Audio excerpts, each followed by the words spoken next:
It's a little over halfway through the year, so that means it's time for a mid-year book tag. It's the best books that I've read this year, which I rated 5 stars. The Nightingale by Kristen Hanna, The Dragon Republic, which is the second book in the Poppy Wars trilogy. The Dragon Republic also doubles as the best sequel. My most anticipated new releases for this year that I have not gotten to read yet are Gifted and Talented by Olive E. Blake, Bury Our Bones in the Midnight Soil by V.E. Schwab, The Strength of the Few by James Islington, and Catabasis by R.F. Kuang.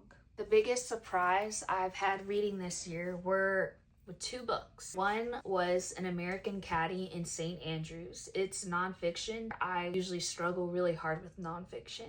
My next surprise is An Ember in the Ashes by Sabaa Tahir. I expected to like it, but I did not expect to like it as much. In 2025, my favorite author this year is James Islington. I read The Will of the Many back in December. I picked up one of his older releases. I was obsessed with it. I just love his writing. I love his world building. My newest fictional crush is Daniel from Part of Your World. He ended up being my favorite character in that book.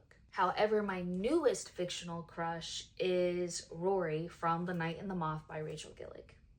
A book that made me happy was Funny Story by Emily Henry.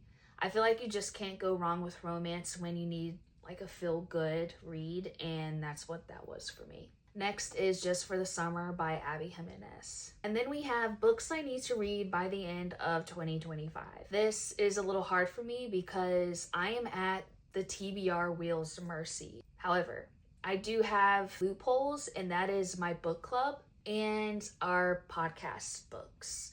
Next, we have books I loved that have mixed reviews. I chose All Fours by Miranda July. I feel like most people did really enjoy this book. However, some people may not have enjoyed it because it can be a little scandalous at times, but it is just so real, and I think it's worth picking up. Lastly, we have my disappointments. One of them that I read this year was The Teacher by Frida McFadden. I was not a fan of the book.